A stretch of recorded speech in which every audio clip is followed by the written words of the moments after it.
Charge कर देंगे, थोड़ा भी चार्ज रहेगी बैटरी तो आराम से चलेगी। जोरदार ताली बजाएं प्रभु के लिए।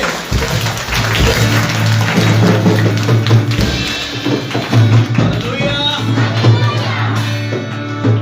तेरी कुदरत की ये शान, तेरी दाता मुझे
परमेश्वर की उठाए। अपनी आंखें बंद करें, मित्रों धन्यवाद करें, परमेश्वर की महिमा करें। वो जो महिमा के योग है, वो जो आदर के योग परमेश्वर है, उसको धन्यवाद दें।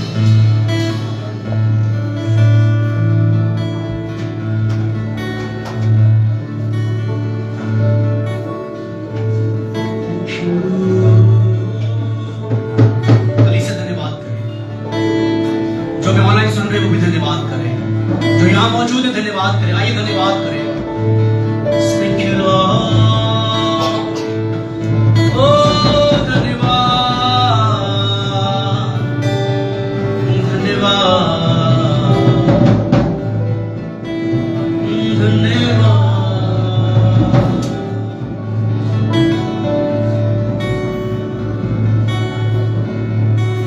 जीवन बरकत दी है, दिल की ख्वाहिश पूरी की है। जीवन में तूने बरकत दी है, दिल की ख्वाहिश पूरी की है।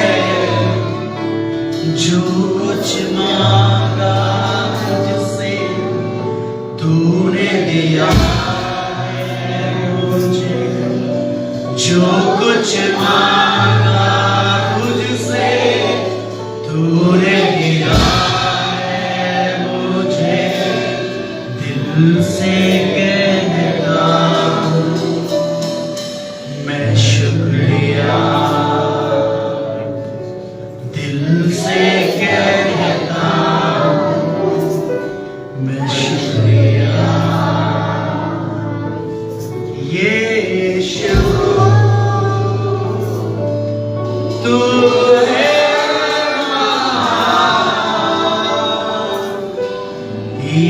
यीशु सबसे आइए मिलकर कहें यीशु तू है महान, यीशु सबसे बड़ा।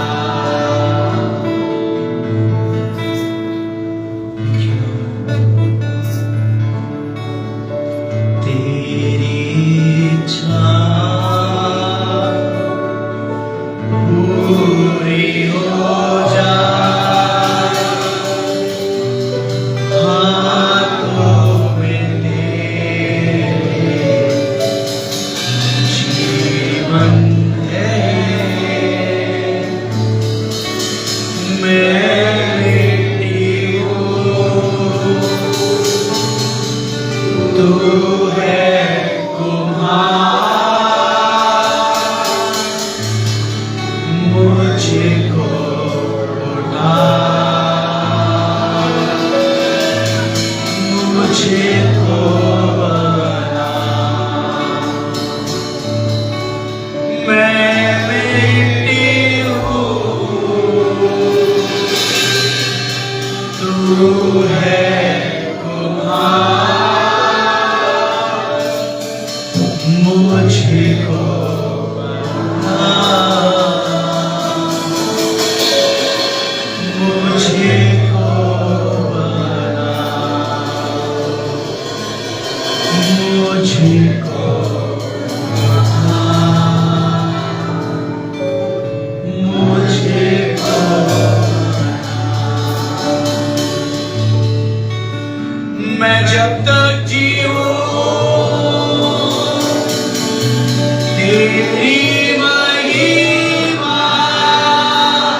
करता हूँ आज आपका आत्मा हम सबसे बात करने जा रहा है।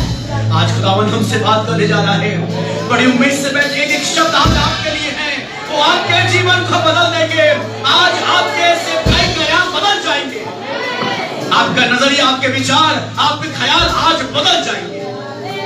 मैं हर उस जवान से, उस बहन से, उस भाई से, उस बुजुर्ग से कहना मांगता हूं जो यहाँ मौजूद है, जो अभी ऑनलाइन सुन रहा है, आज अगर तुमने ये कलाम सुना है तो आज तुम्हारा जीवन बदल जाएगा। फिर तुम्हारी स्थिति फिर वैसी नहीं रहेगी, तुम उस पोजीशन पे आप कभी नहीं रहोगे। अब तुम्हारा लेवल बदल जाएगा। अब तुम आज के बाद अपग्रेड हो जाओगे। परमेश्वर तुम्हें आज के बाद ऊंचे पे लेके जाएगा। जरूर से इस कलाम को सुनो, बोलो खुदावन ये कलाम मेरे लिए है। प्रभु अपने वचन से मुझसे बातें करे, प्रभु मुझसे बातें करे, आपका आत्मा मुझसे बातें करे प्रभु, और ये वचन मेरे जीवन में 100 गुना फल ला सके। यीशु मसीह नासरी के नाम से आमीन, आमीन, आमीन।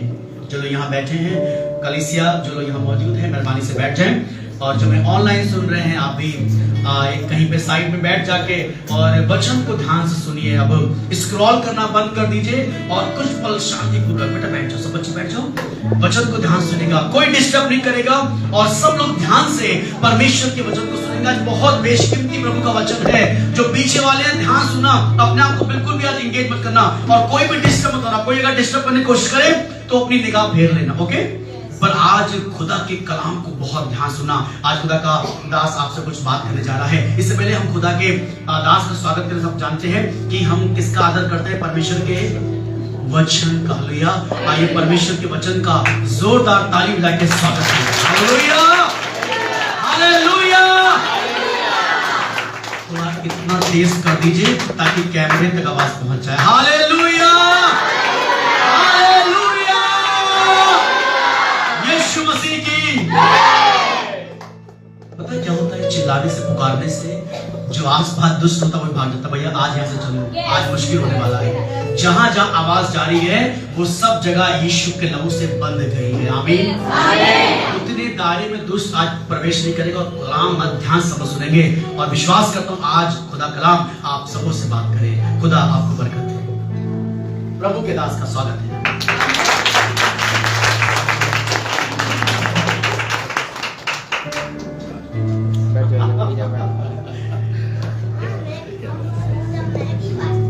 Praise the Lord.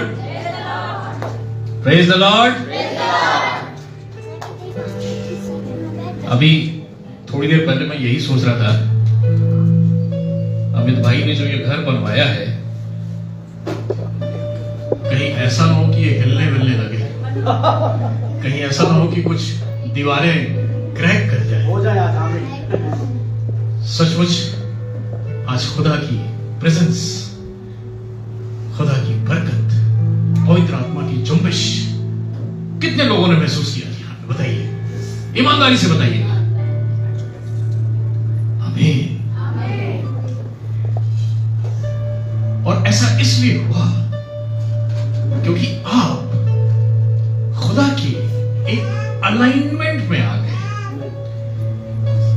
अभी थोड़ी देर पहले ये इसी चीज को मैं सोच रहा था कि प्रभु मैं इस चीज को किस तरह से समझाऊंगा। तो फिजिक्स में एक टर्म है जिसको बोलते हैं रेजोनेंस। आपने देखा होगा, अक्सर आप लोगों ने घर में महसूस किया होगा, कोई तेज म्यूजिक अगर सड़क से बजता हुआ जाता है या कोई बहुत शोर करती हुई गाड़ी अगर जाती है तो आपके खिड़की और दरवाजे के शीशे जो है हिलने लगते हैं। होता है ऐसा? और वर्स्ट केस में ऐसा होता है कि टूट भी जाते हैं। इसमें होता क्या है, जो आवाज प्रोड्यूस करने वाला ऑब्जेक्ट है, उसकी जो फ्रीक्वेंसी है, आपके खिड़की दरवाजे में जो कण है, उसकी जो फ्रीक्वेंसी दोनों से मैच कर जाती है और दोनों की फ्रीक्वेंसी एक हो जाती है। इसी को रेजोनेंस बोलते हैं। हमारी बॉडी में भी जो कण है उनका एक वाइब्रेशन होता रहता है, हमारे बाहर भी जो कण है उनका एक वाइब्रेशन होता रहता है, और जब एक दूसरे से ये कण मिलते हैं तो इसी को रेजोनेंस बोलते हैं। फ्रीक्वेंसी जब मैच कर जाती है। सेना की टुकड़ी जब किसी पुल पे मार्च करती हुई जाती है तो उनको आपको बोला जाता है कि कदम ताल करते हुए मत जाओ, मतलब एक जैसे हाथ और पैर। आपने देखा होगा सेना की टुकड़ी को मार्च करते हुए, एक बार हाथ उठेगा, एक पैर उठेगा और सब कुछ एक अलाइनमेंट में होता है।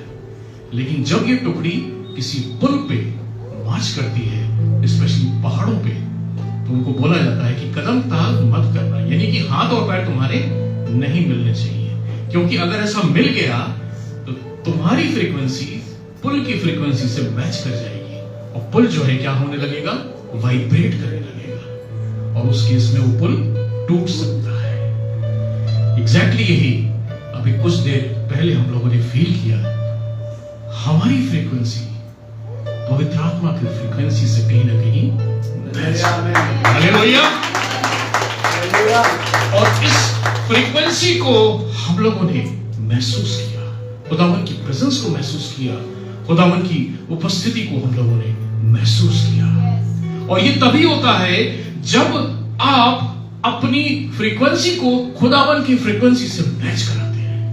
अपने थॉट लेवल को, अपने विचारों को, अपने ख्यालों को, अपने तन को और अपने मन को खुदावन के लेवल पे, जो खुदावन आपके बीच में उपस्थित है, वहां लाने का जब आप प्रयास करते हैं तो खुदावन की फ्रीक्वेंसी आपकी फ्रीक्वेंसी से क्या होती है, मैच कर जाती है। और तब जो एक वॉल्यूम क्रिएट होता है उसको शब्दों में बयान नहीं किया जा सकता, उसको सिर्फ महसूस किया जा सकता है। हम हर रविवार आज भी इस पवित्र भवन में उपस्थित है, चर्च में उपस्थित है।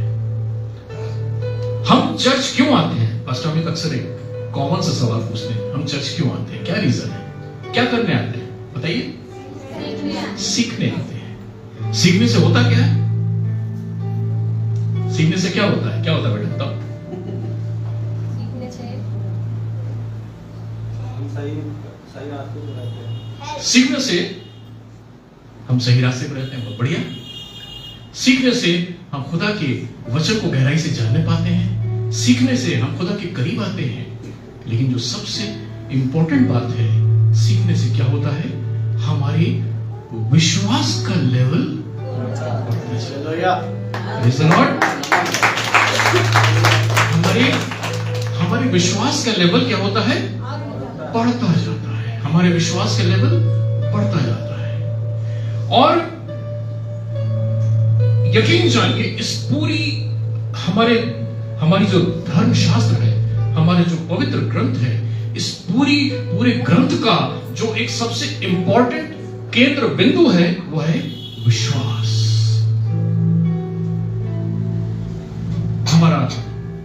हमारी बाइबल कहती है, विश्वास से अगर तुम्हारे अंदर राई के दाने के बराबर भी विश्वास है तो इस पहाड़ से कहोगे तो टल जाएगा।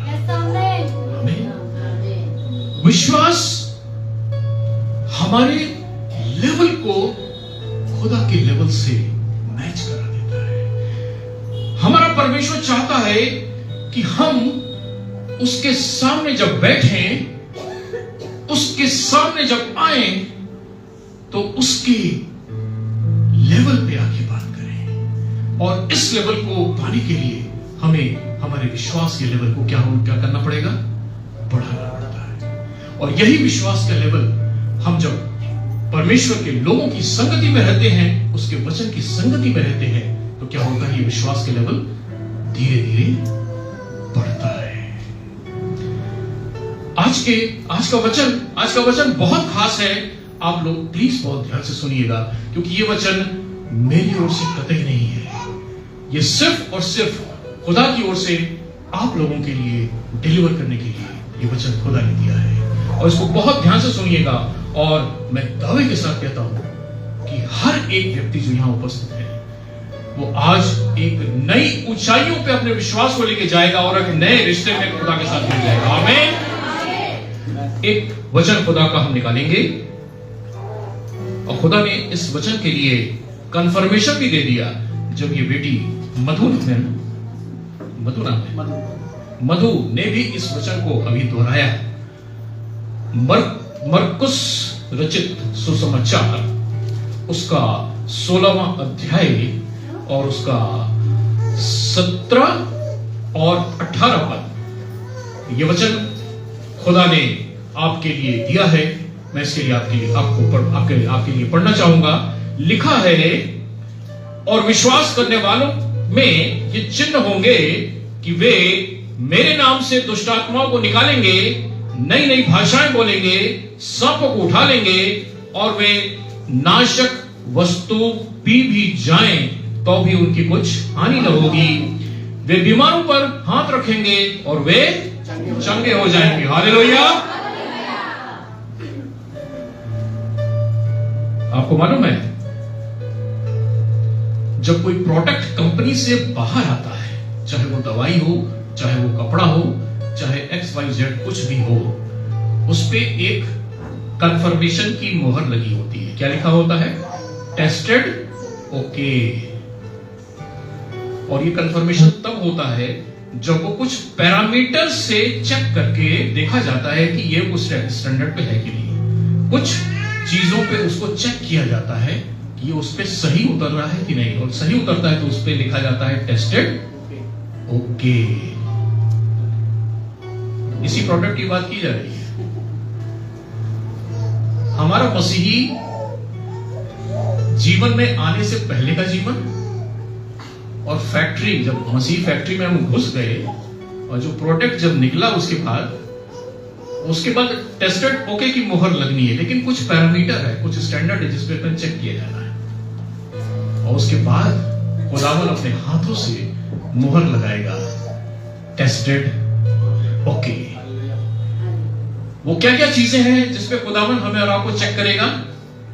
पहली बात है, विश्वास करने वालों के चिन्ह क्या होंगे? वे दुष्ट आत्माओं को निकालेंगे, पहली बात। दूसरी बात, नई नई भाषाएं बोलेंगे। तीसरी बात, सांपों को उठा लेंगे। वे नाशक वस्तु पी भी जाएंगे तो भी कुछ हानि नहीं होगी। और अंतिम बात, बीमारों पर हाथ रखेंगे और वो चंगे हो जाएंगे। हालेलुया। अब इसमें मैं आपसे कुछ नहीं बोलूंगा, ये खुद आपको चेक करना है। कोई यहाँ पे 2 साल से चर्च में आ रहा है, कोई 3 साल से आ रहा है, कोई सालों से कहीं चर्च में जा रहा है, ठीक है?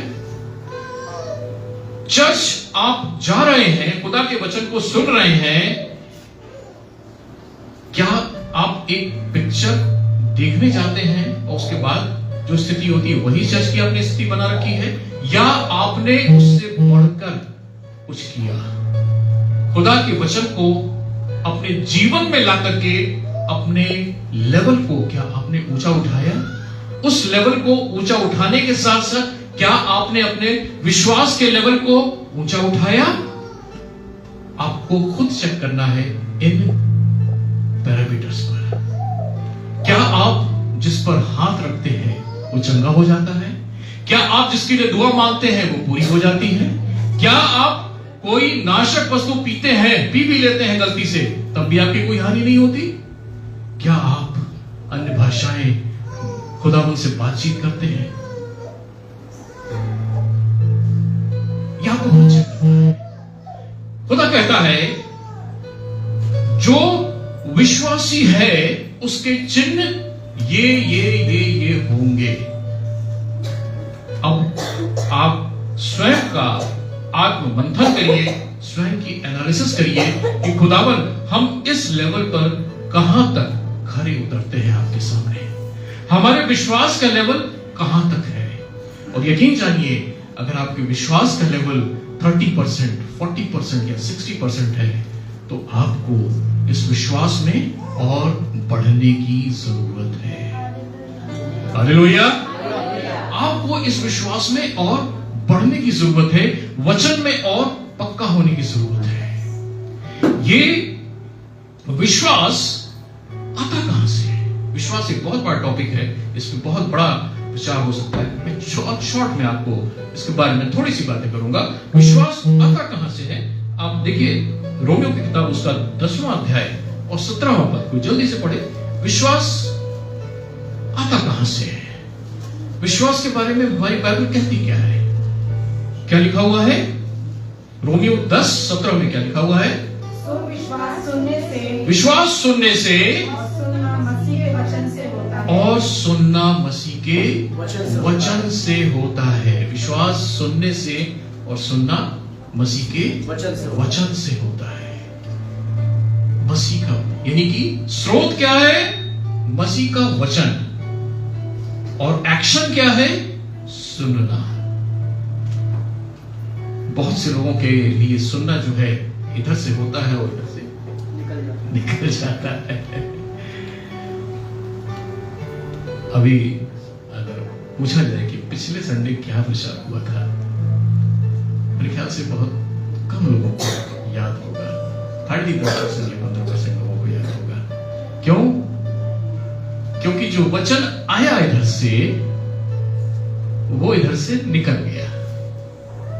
शैतान इसी फिराक में रहता है कि जो बीज डाले जाते हैं किस तरह से वो चुग करके ले जाए। लेकिन जो बीज उपजाऊ भूमि पे गिरता है, कलाम कहता है वो 60 गुना, 70 गुना और 100 गुना फल लाता है। हालेलुया।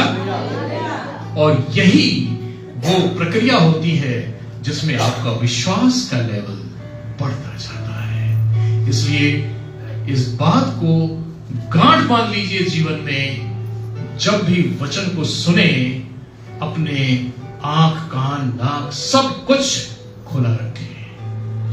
कंसंट्रेटेड होइए। जब यहां पे प्रभु का दास आपको वचन बताता है तो उस पे कंसंट्रेशन करिए, क्योंकि यही जीवन की रोटी है जो आपको इस भूल भुलैया से बाहर निकाल सकती है, आपको अनंत जीवन तक पहुंचा सकती है, आपको उद्धार के मार्ग तक ले जा सकती है। इसके अलावा जो कुछ है सब कुछ झूठ है, मिथ्या है। वचन हमें विश्वास के हायर और हायर लेवल पे ले जाता है, लेकिन तब ले जाता है जब हम उसको अपने अंदर काम करने का मौका देते हैं। जब हम उसको काम करने का मौका देते हैं, जब हम उसको बार बार हम अपने अंदर क्या करते हैं? रेजोनेट कराते हैं, उसको समझने का प्रयास करते हैं, उसको एडॉप्ट करने का प्रयास करते हैं। आपने देखा है गाय या बैल को जुगाली करते हुए, भूसा खा लेते हैं वो, और फिर एक दूसरी प्रक्रिया के अंतर्गत वो उसी जो खाया हुआ उनका भोजन होता है उसको मुंह में लेते हैं, फिर चबाते हैं, वो फिर अंदर जाता है, फिर चबाते हैं, फिर अंदर। जुगाली बोलते हैं इसको। यही चीज खुदावंद चाहता है हमसे और हमसे। हम उसके वचन को तब तक चबाएं, तब तक खाएं, जब तक कि वो हमारे शरीर के एक एक हिस्से में एब्सॉर्ब न हो जाए। हालेलुया। खुदावंद हमसे और आपसे यही कहता है, जीवन की रोटी मैं, जो इसे खाएगा वो कभी भूखा नहीं रहेगा, वो कभी भूखा नहीं रहेगा। खुदावंद ने क्यों ये बात कही? क्योंकि वो जानता है कि यदि इस जीवन की रोटी को हमने अच्छी तरह से चबाकर खाना सीख लिया तो मौत हमसे कभी पंगा नहीं ले सकती। वो हमें अनंत जीवन का वारिस ठहराएगा। विश्वास हमारे अंदर जो है, विश्वास किस बात का? कि हमारे अंदर जो है, हमारे अंदर क्या है मालूम? हमारे अंदर क्या है? खुदावंद कहता है, क्या तुम्हें नहीं मालूम कि तुम्हारा शरीर हमारा मंदिर है और मैं उसमें वास करता हूं? तो हमारे अंदर क्या है? प्रभु यीशु मसीह। मेरे साथ बोलिए, मेरे अंदर क्या है? अपने दिल पे हाथ रखिए, बोलिए मेरे अंदर क्या है? मेरे अंदर क्या है? विश्वास इस बात का कि जो मेरे अंदर है वो जो बाहर है उस सबसे बहुत बड़ा है। हालेलुया। विश्वास इस बात का कि जो मेरे अंदर है उसके सामने बाहर की कोई चीज आ ही नहीं सकती। विश्वास किस बात का? विश्वास इस बात का कि जो मेरा खुला है उसके सामने कोई भी कुछ नहीं। सारी सृष्टि बौनी है, सारे अन्य देवता कोई वजूद में नहीं। विश्वास इस बात का कि अगर मेरा खुदा मेरे साथ है तो हमारे विरोध में कुछ हो ही नहीं सकता। आमीन। लेकिन एक चीज है, विश्वास बहुत है, विश्वास बहुत है, लेकिन एक्शन अगर नहीं है। आपके दास ने कहा वचन को ध्यान से सुनिए, उसको ग्रहण करने की कोशिश करिए। आप चर्च से बाहर निकले, आप भूल गए, आपने वचन पढ़ा, आप भूल गए। वचन में लिखा तो है कि अपने भाई को माफ कर दे, वचन में लिखा तो है दरिद्रों की सुधि ले, वचन में लिखा तो है बीमारों की सुधि ले। लेकिन जब कोई दरिद्र या कोई बीमार आपके सामने आया, आपने कन्नी काट ली। वचन तो पढ़ते हैं, चर्च तो जाते हैं, वचन तो सुनते हैं, सब कुछ सही है, लेकिन जब एक्शन की बारी आती है तो क्या होता है? हम पीछे हट जाते हैं। खुदावन कहता है तू अपने मां और बाप का आदर कर, ऐसा करने से तेरी आयु बढ़ेगी। लेकिन जब मां और बाप से गुस्सा गुस्सी हो जाती है तो जने क्या क्या बोल जाते हैं। क्या हम वचन का आदर कर रहे हैं? क्या हम खुदावन की बातों को सीरियसली ले रहे हैं? क्या हमने जो वचन पढ़ा उस पर हम एक्शन कर रहे हैं? उसको हम इंप्लीमेंट कर रहे हैं? अगर नहीं कर रहे हैं तो यकीन जानिए आपके विश्वास का लेवल बजाय ऊपर जाने के और नीचे चलता चला जाएगा। हम बजाय खुदावन के करीब जाने के खुदावन से दूर होते चले जाएंगे। और यही वो टाइम आएगा जब हमें लगने लगेगा, अरे यार अभी पिछले ही संडे तो गए थे चर्च, अरे यार क्या बताएं, पास्टर में वही बकियाते रहते हैं, पास्टर में वही ज्ञान बोलते रहते हैं, बोर हो जाते हैं। यकीन जानिए विश्वास का लेवल और कम होता चला जाएगा। विश्वास बिना कर्म अधूरा है, याद रखिएगा। हम लाख वचन सुने, लाख उसको सरमन सुन ले, यूट्यूब देख ले, ये देख ले, वो देख ले, यकीन जानिए अगर हमने उसको अपने जीवन में अंगीकार नहीं किया तो हमने कुछ भी नहीं किया। हमने खुदावन की उस अनमोल भेंट को गंवा दिया जो खुदावन हमें देना चाहता था। विश्वास किस बात का? विश्वास इस बात का कि खुदावन यीशु मसीह ने हमारे गुनाह अपने ऊपर ले लिए। हमारे अर्गमानी रंग से भी गहरे गुनाहों को वो क्या करता है?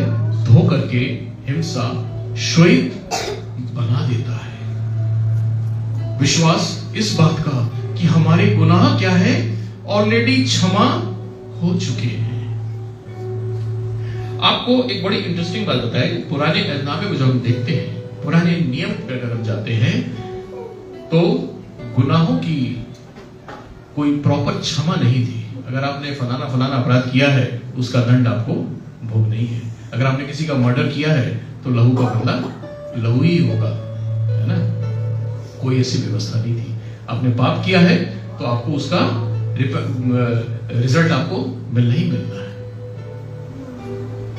लेकिन एक वक्त आया जब खुदावन ने एक योजना बनाई हमारे और आपके लिए कि हम गुनाह करते जाएं या गुनाह कितने भी गहरे क्यों ना करते, एक जरिया है हमारा वहां से बचने का।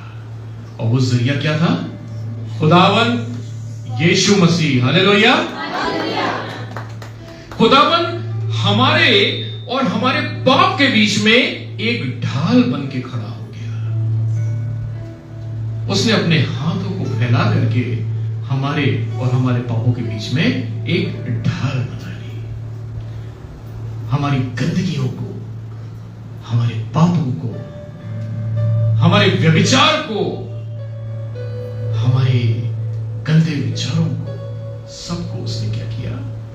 अपने ऊपर ले लिया। विश्वास इस बात का कि हम ऑलरेडी छुड़ाए जा चुके हैं। आमीन। आपको एक छोटा सा एक्सपेरिमेंट दिखाऊंगा, थोड़ा सा, 5 मिनट लूंगा। एक मेरे पास ये है नीडल, लोहे की कील, छोटी सी कील है, बहुत पतली सी है, शायद पीछे वालों को दिख रही है, नहीं दिख रही है। नीडल है, लोहे की नीडल है, बस आप ये समझ लीजिए ये लोहे की नीडल है, ठीक है। और वैसे ये पानी इस्तेमाल कर सकते हैं।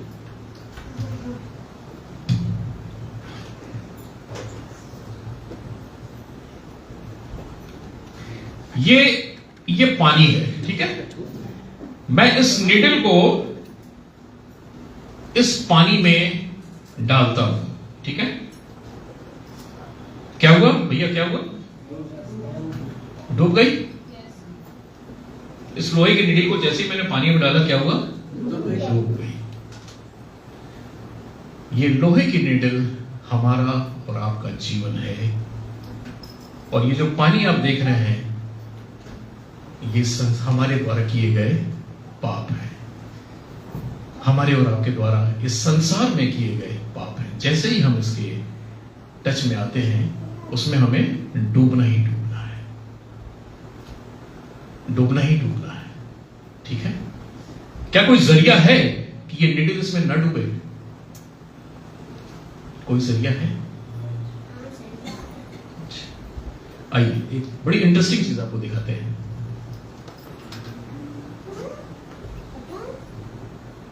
है पानी को सोख लेता है और नीडल जो है पानी पे तैरने लगती है। नीडल क्या होती है? पानी पे तैरने लगती है। शायद यहां हवा या किसी वजह से ये स्थिरता इसमें नहीं आ पा रही है, लेकिन ऐसा होता है। ये एक ऐसी कंडीशन है जिसमें क्या होता है? नीडल पानी पे तैर जाती है। एग्जैक्टली यही चीज हमारे और आपके साथ होती है। खुदावन हमारे और आपके बीच में इस ब्लॉटिंग पेपर की तरह गया।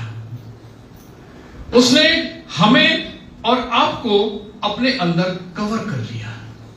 और जब हम इस खुदावन में लिपट जाते हैं और तब इस पानी में जब डाले जाती है, उस गुनाहों में जब डाले जाते हैं, तो क्या होता है? वो ब्लॉटिंग पेपर सारा पानी खुद सोख लेता है और नीडल ऊपर तैरने लगती है। वो ब्लॉटिंग पेपर डूब जाता है।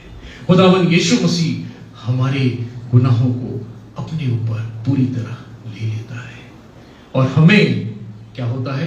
डूबने से बचा लेता है। हालेलुया।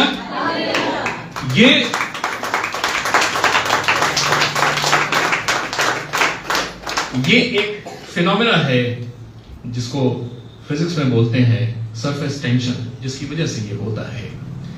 एक अदृश्य बल काम करने लगता है उस नीडल पे, जिसकी वजह से वो तैरने लगती है। और यकीन जानिए, जब हम अपने विश्वास को अपने यीशु मसीह में बढ़ाते जाते हैं, हम अपने विश्वास को यीशु मसीह में लपेट देते हैं, तो एक अदृश्य बल, एक अदृश्य फोर्स काम करने लगता है जो इस संसार के गुनाहों से हमें ऊपर निकाल देता है। हालेलुया। और यही वो विश्वास है जो हमें स्थिर रखता है तमाम परिस्थितियों में, तमाम दिक्कतों में, तमाम परेशानियों में। हमें एक विश्वास रहता है, हमें एक विश्वास रहता है कि कोई है जो हमें निकाल लेगा, कोई है जो हमें बचा लेगा। कलाम में लिखा हुआ है, और विश्वास करने वालों के चिन्ह ये होंगे कि वे मेरे नाम से दुष्ट आत्माओं को क्या करेंगे? निकालेंगे। वे मेरे नाम से दुष्ट आत्माओं को निकालेंगे।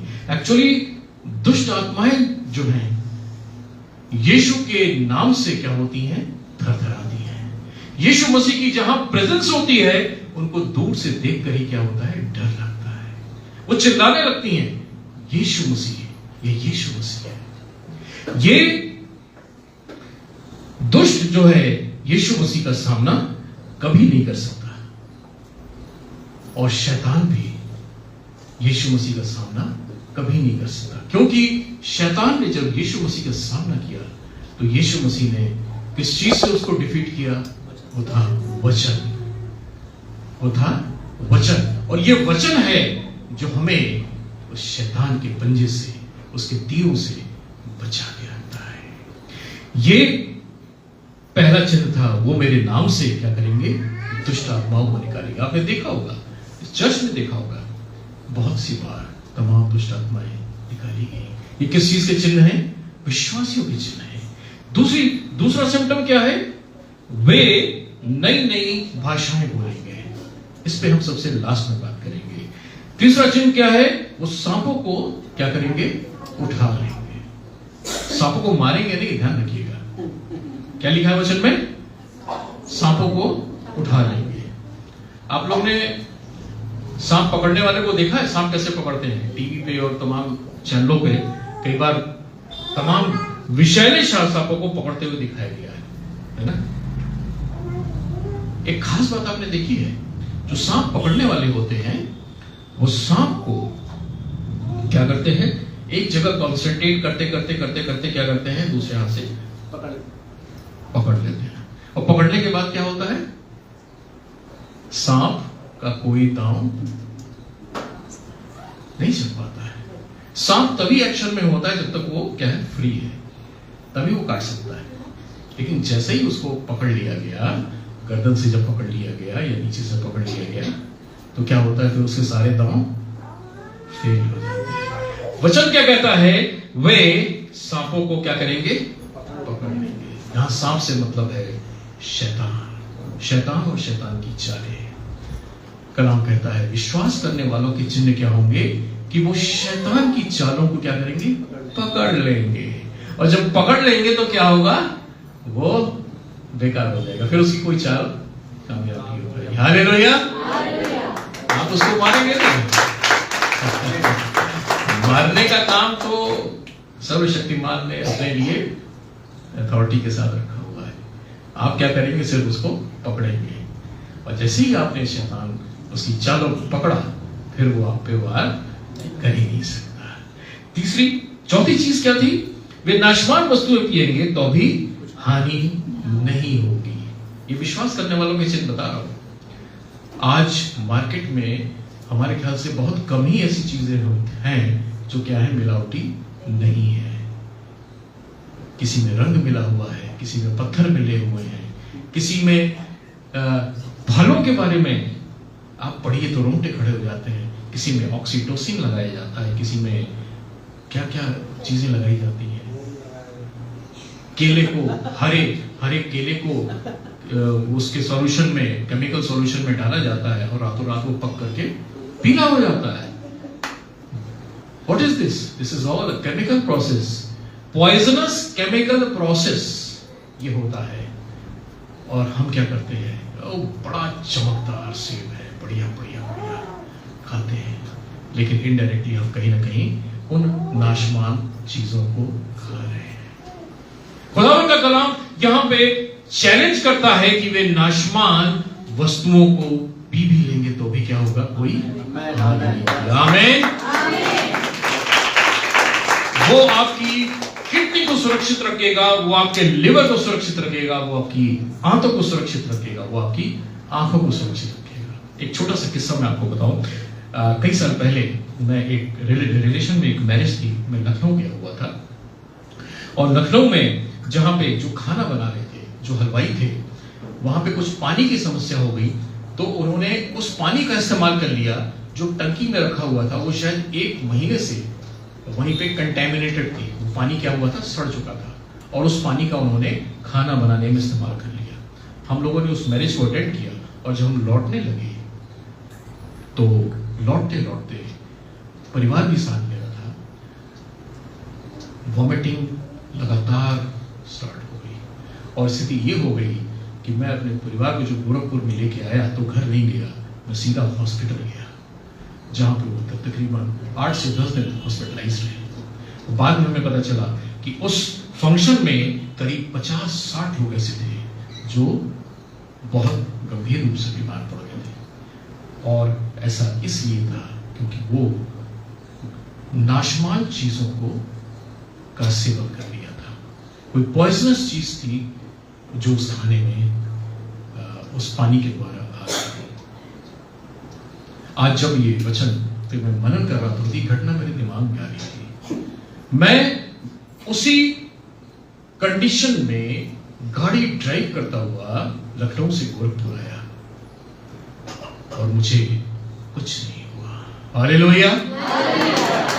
वही भोजन मैंने भी खाया, वही चीजों का सेवन मैंने भी किया, लेकिन कलाम कहता है कि विश्वास करने वालों के चिन्ह ये होंगे कि वे नाशवान वस्तुएं खाएंगे तो भी हानि नहीं होगी। यकीन जानिए, इस समाज में जो भी चीजें खाने की हैं, आप सभी हानि से बचे रहेंगे, तमाम वायरस से बचे रहेंगे, तमाम बैक्टीरिया से बचे रहेंगे, यदि आप में विश्वास का लेवल ऊंचा है। विश्वास करने वालों के और क्या चिन्ह होंगे? वे बीमारों पर हाथ रखेंगे और वे चंगे हो जाएंगे। वे बीमारों पर हाथ रखेंगे और वे चंगे हो जाएंगे। विश्वास करने वालों के चिन्ह हैं। शैमुएल ने रोहित के लिए प्रार्थना की थी। हमें आज एक संडे गवाही में रोहित बता रहे थे, मेरे लिए प्रार्थना की, मैं ठीक हो गया। ये विश्वास का लेवल है। आप विश्वास कर रहे हैं तो हो जाएगा, नहीं कर रहे हैं तो कभी नहीं होगा। ये विश्वास करने वालों का चिन्ह है। हम बीमारों के लिए दुआ करेंगे। बहुत सी बहनें हैं, बहन सुनीता है और तमाम बहनें जिनको मैं देखता हूं, उन्होंने कई लोगों के लिए प्रार्थनाएं की और उसका रिजल्ट क्या हुआ कि वो ठीक हो गए। ये सिर्फ पास्टर अमित का या पास्टर विवेक का काम नहीं है, ये आपका भी काम है। आप अपने विश्वास के लेवल को चेक करिए, दूसरों के लिए दुआएं करिए, दूसरों के लिए आंसू बहा के देखिए क्या हो रहा है। अगर आपकी प्रार्थनाओं का पॉजिटिव जवाब मिल रहा है तो इसका मतलब आपका विश्वास का लेवल बढ़ रहा है। हालेलुया। आप आने वाले दिनों में भविष्यवाणियां करेंगे, आप आने वाले दिनों में दुआएं करेंगे, प्रार्थनाएं करेंगे, वो परमेश्वर के द्वारा सुनी जाएगी। ये विश्वासियों के चिन्ह है। और अंतिम बात ये थी कि वे नई नई भाषाएं बोलेंगे। वे नई नई भाषाएं बोलेंगे। ये बड़ा खूबसूरत टॉपिक था, ये बड़ा खूबसूरत पॉइंट था जिसने मुझे झकझोर दिया। विश्वास करने वालों के चिन्ह होंगे कि वे नई नई भाषाएं बोलेंगे। प्रेरितों के काम में क्या हुआ था, जरा से निकालेंगे जल्दी से उसका 2 अध्याय और उसका 4 पद जरा से देखिए। वहां पे क्या हुआ था? जब पवित्र आत्मा चेलों पे उतरी थी तो उस समय क्या हुआ था? इसको मिला प्रेरितों के काम उसका 2 अध्याय और उसका 4 पद। देखिए क्या लिखा हुआ है। और वे सब पवित्र आत्मा से भर गए। यस। और जिस प्रकार आत्मा ने उन्हें बोलने की सामर्थ दी, वे अन्य अन्य भाषा बोलने लगे। कौन कौन सी भाषा? अन्य भाषा। इंग्लिश में बोलेंगे क्या कहेंगे? अदर टंग। ठीक है, कौन सी भाषा? अन्य भाषा। इसको याद रखिएगा। अन्य अन्य भाषा में वो क्या करने लगे? बोलने लगे। मरकुस में क्या कह रहा है? खुदावन का वचन कह रहा है कि वे नई नई भाषा, इंग्लिश में इसको बोलेंगे तो क्या है? New languages. दोनों में फर्क है। प्रेरितों के काम में जब वो भाषाओं में बात कर रहे थे तो उसको टर्म दिया गया अन्य भाषा, अदर लैंग्वेज। अदर लैंग्वेज यानी कि वो जो भाषा जानते थे उसके अलावा अन्य भाषा जो वो नहीं जानते थे। और उसको आप डिटेल में जब आप पढ़ेंगे तो उसमें अरबिक थी और क्रेती भाषा और तमाम आरामिक भाषा, तमाम भाषाएं थी जो उस समय जानी जाती थी। वो उसके अपनी भाषा के अलावा उसमें बात करने लगे। ठीक है, जैसे जो हिब्रू भाषा जानता था वो अरबिक बोलने लगा। ठीक है, तो वो अन्य भाषा उस समय बोलने लगे जब उनको पवित्र आत्मा मिली।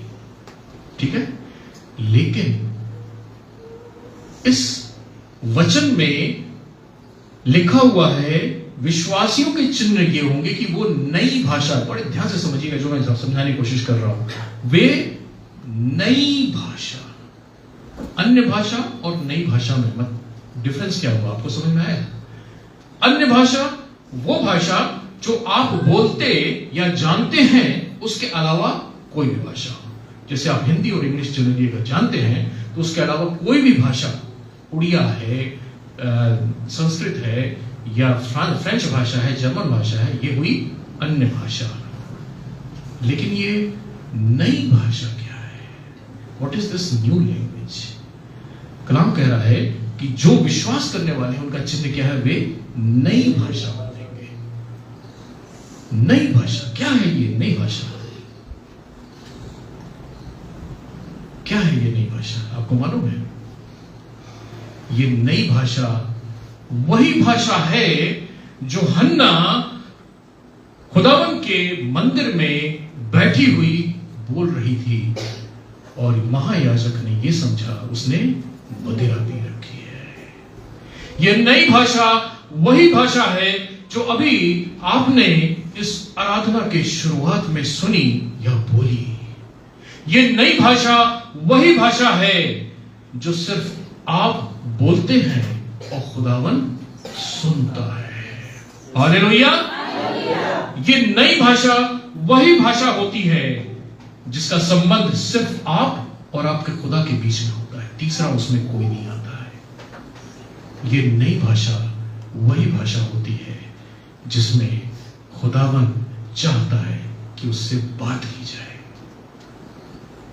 यहां पे एक बड़ा इंटरेस्टिंग क्वेश्चन था और मेरे दिमाग में ये क्वेश्चन बार बार गूंज रहा था। मैं खुदावन से क्वेश्चन बहुत करता हूं।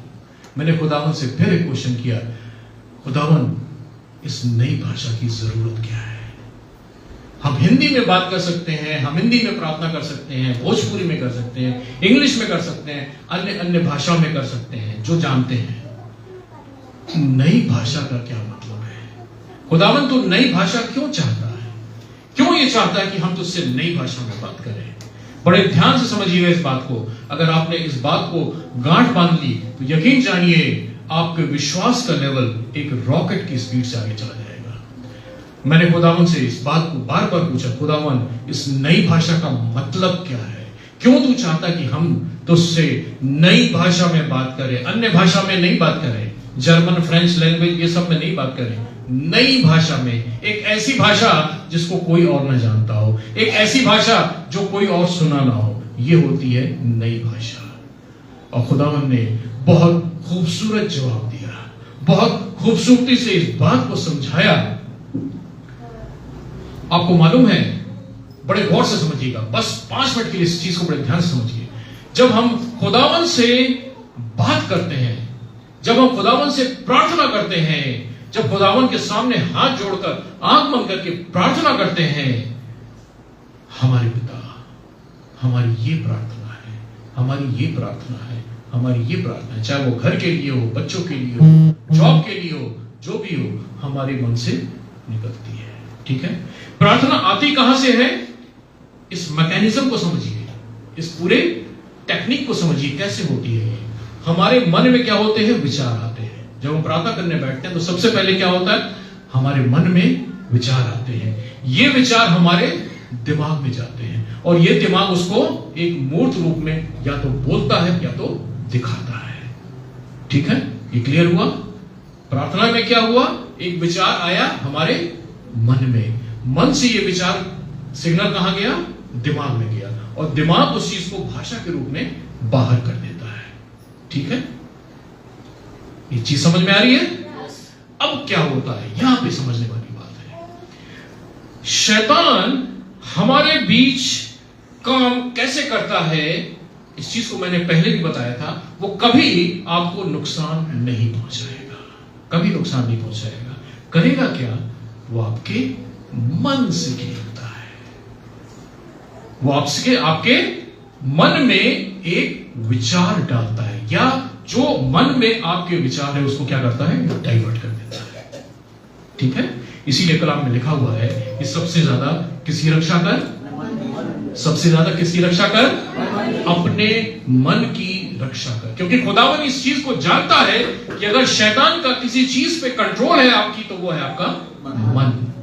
और होता क्या है, जब हम दुआ में बैठते हैं, थोड़ी थोड़ी देर के बाद किसी को क्या होता है?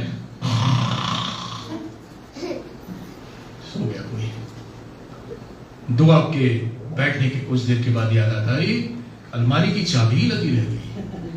अरे दूध तो पता नहीं खोला था कि बंद था, समझ ही नहीं आ रहा है। छूटा रह गया तो जल जाएगा। दाल जल न जाए। बिटिया स्कूल गई है, पता नहीं रिक्शा मिला कि नहीं मिला। सब दुआ में चल रहा है। एग्जैक्टली इसके मैकेनिज्म को समझिए, इसके की पॉइंट को समझिए। शैतान आपके मन से खेल रहा है। आप बैठे हैं खुदा से बात करने के लिए। शैतान इस चीज को जानता है कि अगर आपने सच्चाई से खुदा से बात कर ली तो उसके खाते से एक आत्मा कम हो जाएगी। शैतान इस चीज को अच्छे से जानता है। इसीलिए क्या करता है कि जब आप दुआ में बैठते हैं तो वो आपके मन से खेलता है, आपके विचारों को डाइवर्ट कर देता है। कहीं क्रिकेट में लगा देगा, कहीं मूवी में लगा देगा, कहीं किसी और में, कहीं किसी और में। और होता क्या है कि कुछ देर के बाद आपको वो प्रार्थना बोरिंग लगने लगती है। क्यों? क्योंकि आपके खुदावन से कनेक्शन स्थापित नहीं हो पाते हैं। ये चीज क्लियर हुई? शैतान आपके मन से खेलता है। क्यों? क्योंकि आपकी प्रार्थना जो आपके मन से निकली वो आपके दिमाग में जाती है और दिमाग से बाहर आती है। ठीक है? अब होता क्या है, जब आप नई लैंग्वेज में बात करते हैं, जब आप नई भाषा में खुदावन से बात करते हैं, तो क्या होता है कि जो विचार आपके मन में आता है वो आपके दिमाग में जाए बिना सीधे खुदावन के सामने पहुंच जाता है। हालेलुया। आप जो सोचते हैं उसको दिमाग में लाए बिना सीधे खुदावन के सामने आप प्रस्तुत कर देते हैं। आप अपनी भावनाओं को जो सोचते हैं उसी रूप में खुदावन के सामने प्रस्तुत कर देते हैं। और ये सारा तामझाम खुदावन ने इसलिए बनाया, खुदावन ने बड़ा खूबसूरती से इस चीज को समझाया कि नई भाषा क्यों, what is the utility of new language. खुदावन ने इस चीज को बड़ी खूबसूरती से समझाया कि जब तुम बोलते हो तो खुदावन उसी चीज को पकड़ता है और तुम्हारे मन से खेलने लगता है, तुम्हारे मन को डाइवर्ट करता है। क्यों? क्योंकि उसको तुम्हारी लैंग्वेज आती है, चाहे तुम दुनिया की किसी भी भाषा में बात करो। लेकिन जब तुम नई भाषा में बात करते हो तो शैतान उस भाषा को नहीं समझ पाता है और तुम्हारे मन से वो खेल नहीं सकता। हालेलुया। जब हम नई भाषा में खुदावन से बात करते हैं, अपने विचारों को उस नई भाषा के द्वारा खुदावन के सामने पहुंचाते हैं, तो शैतान कान लगाए समझने की कोशिश करता है बोल क्या रहा है, लेकिन वो नहीं पकड़ पाते। हालेलुया। बड़ी इंटरेस्टिंग घटना हुई थी। इसी बात पे मैं आपको बता रहा हूं कि हमारी जब मैरिज हुई थी तो 2-1 साल के बाद हम वाइफ को लेकर शिमला जा रहे थे। तो वहां पे हम लोग के जो छोटी वाली ट्रेन चलती है ना, टॉय ट्रेन, उसमें एक स्टूडेंट का ग्रुप बैठा हुआ था और मैं और मेरी वाइफ लगभग न्यूली मैरिड ही थे। हम लोग कुछ बात करते थे आपस में, तो वो स्टूडेंट का ग्रुप थोड़ा बदमाश था, हमारी बातों को पकड़ के हम लोग की खिंचाई करने लगता था। तो वाइफ ने कहा कि तो बड़े सब बदमाश है, हम लोग कुछ भी बोल रहे हैं उसी को पकड़ के हम लोग की खिंचाई कर रहे हैं। तो वाइफ के दिमाग में एक आइडिया आया कि मैं तुम्हें एक लैंग्वेज सिखा देती हूँ जो हम ही लोग समझ पाएंगे। हमने कौन वाली? तो वही 4 वाली लैंग्वेज, बहुत सारे लोगों को मालूम होगी। तो मुझे नहीं आती थी, उन्होंने मुझे सिखाई और 5 मिनट में सीख गया। बहुत सिंपल लैंग्वेज है। अब सीखने के बाद हुआ क्या कि उन्हीं लोगों के सामने हम लोग उन्हीं को उल्टा सीधा बोले और वो हम लोग का मुंह देखे। क्यों? क्योंकि जो वो कह रही थी वो मैं समझ रहा था, जो मैं कह रहा था वो समझ रही थी। तो बाकी क्या थे? बेवकूफ बन रहे थे। वो समझ ही नहीं पाए, समझ कोशिश करते रह गए लेकिन वो समझ नहीं पाए। यही होता है नई भाषा। जो आप कह रहे हैं वो खुदावन सुन रहा है, जो खुदावन कह रहा है वो आप सुन रहे हैं। और इस चीज को आपने एहसास किया होगा आराधना की शुरुआत में, जब नई भाषा में हम बात कर रहे थे तो खुदावन उस चीज को सुन रहा था। यकीन मानिए, मैं इस चीज की जिंदा गवाही देना चाहता हूं। अभी जब मैं नई भाषा में बात कर रहा था तो खुदावन ने मुझे विजन दिखाया। खुदावन ने उस विजन को दिखाया जो इस पवित्र भवन में होने वाला है। खुदावन ने यहाँ पे 1-2 नहीं 8 से 10 प्रीचर्स को इस स्टेज पे दिखाया। खुदावन ने मुझे वो दिखाया कि ये हॉल इसका 100 गुना बड़ा है। खुदावन ने मुझे वो स्टेज दिखाया जहां पे देश के और दुनिया के कोने कोने से लोग आकर के खुदावन की चंगाई को लेके जा रहे हैं।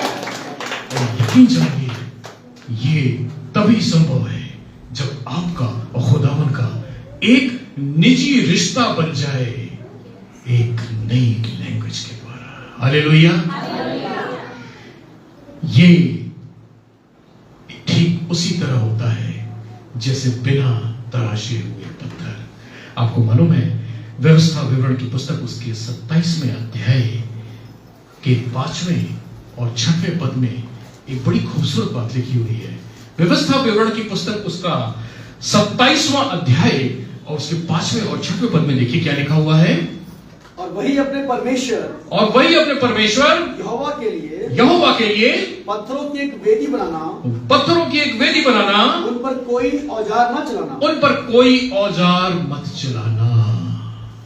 6वें पद में देखिए क्या लिखा हुआ है सर। अपने परमेश्वर यहोवा की वेदी अनगढ़े पत्थरों की बनाकर उस पर उसके लिए होम बलि चढ़ाना। खुदावन अपनी वेदी किस तरह की चाहता है? अनगढ़े पत्थरों की। अनगढ़े पत्थर मतलब जिसपे कोई तराशा ना गया हो। खुदावन हमसे और आपसे ऐसी ही प्रार्थनाएं चाहता है जो अनगढ़े पत्थरों के समान हो, जो सिर्फ आपके मन से निकले और खुदावन की हुजूरी पे प्रस्तुत की जाए, जो सिर्फ आपके विचारों से निकले और खुदावन तक पहुंच जाए। शैतान का कोई उसमें मीडिएशन ना आने पाए। इसीलिए खुदावन कहता है विश्वास करने वालों के चिन्ह ये होंगे कि वो नई भाषा में बात करेंगे, इन न्यू लैंग्वेज। और यकीन जानिए, जब नई भाषा में आप बात करना खुदावन से सीख जाते हैं, आपके विश्वास का लेवल एक रॉकेट की तरह ऊपर बढ़ने लगता है। आपके स्पिरिचुअल लाइफ, आध्यात्मिक जीवन की जो ग्रोथ है, एक रॉकेट की रफ्तार से आगे बढ़ने लगती है। आप महसूस करते हैं खुदावन की प्रेजेंस को, आप महसूस करते हैं खुदावन की सानिध्य को। आप इस चीज को महसूस करेंगे, खुदावन आपके सामने खड़ा होकर आपसे बातें कर रहा है। आमीन। ये एक ऐसा माध्यम है जो हमें अपने खुदावन से एक प्रॉपर कम्युनिकेशन में ले आता है। ये एक ऐसा माध्यम है जो कभी सिग्नल फेल नहीं करता। ये एक ऐसा माध्यम है जहां से खुदावन हमारी सारी बातों को सुन लेता है। और यही हुआ था हन्ना के साथ। हन्ना के होंठ फड़फड़ा रहे थे, मुंह से कुछ निकल रहा था, उसको भी नहीं मालूम क्या निकल रहा था, लेकिन वो अनगढ़े पत्थरों के विचार जो उसके मन में थे खुदावन के सामने प्रस्तुत किए जा रहे थे। और जिसका रिजल्ट क्या हुआ, अगले साल जब वो मंदिर में आई तो उसकी गोद में क्या था? एक बच्चा था। अगली बार जब वो मंदिर में आई तो शामुएल उसकी गोद में था। खुदावन आपकी बातों को सुनता है, आपके विचारों को, अनगढ़े विचारों को जैसे आपके हैं वैसे ही नई लैंग्वेज में सुनता है। खुदावन इस बात से खुश होता है कि आप अपने विचारों में मिलावट ना करें। आप छोटे बच्चे से बात करें, जैसे शेमुल है, इससे बात करना बड़ा अच्छा लगता है। क्यों? क्योंकि जो उसके मन में वही बोल देता है। हमने से पूछा तो काहे नहीं वर्ष बोले थे पिछले संडे, कह रहे हम छुट्टी पे थे। खुदावन इस बात से खुश होता है कि जो आपके मन में है वही आपने खुदावन को बता दिया। खुदावन इस बात से खुश होता है कि जो आपके भीतर है वही आपके बाहर है। खुदावन इस बात से खुश होता है कि आपके विचारों में और आपके बोलने में कोई मिलावट नहीं है। और तब खुदावन हमारी और आपकी प्रार्थनाओं को सुनता है और उसका जवाब देता है।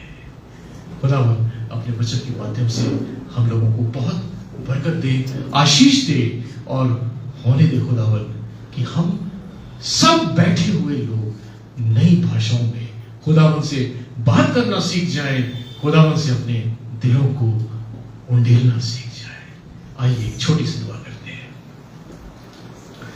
सारी और तब आशीषों के देने वाले सर्वशक्तिमान पिता परमेश्वर, यहोवा शेतका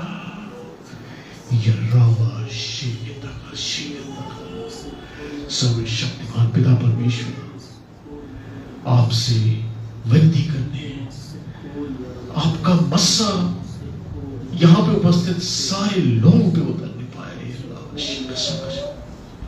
ये लावा ठीक है शक्ति के ये राम शेख ये लावा शेख ये राम शेख पिता परमेश्वर अपनी आग को हमारे इस छोटी सी कलीसिया पे उतरने दे। आपकी आग, आपके वचन की आग हम में से हर एक के दिल को जलाने वाली हो सके।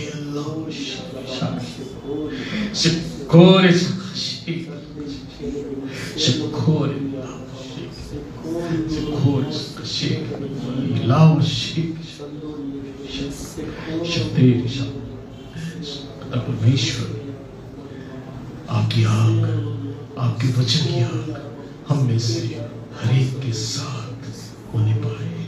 हमें उस आग में जलने का मौका दे पिता परमेश्वर। हमें नई भाषा का वरदान दे जिन लोगों को न मिला हो पिता परमेश्वर। आज इसी समय उनको नई भाषा बोलने का वरदान दे पिता, ताकि वो अपने मन के विचारों को सीधे आप तक पहुंचा सके।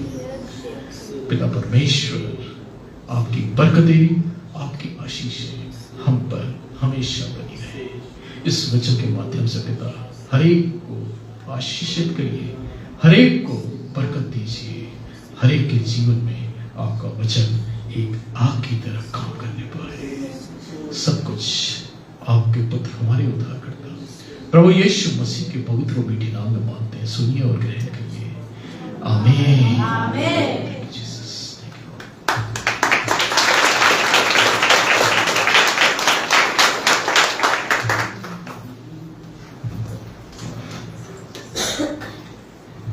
कितने लोग समझ पाए इस बात को कि अन्य भाषा, जो नई भाषा बोलते हैं, वो कितना जरूरी है? पीछे वाले सोच पाए या सो गए थे?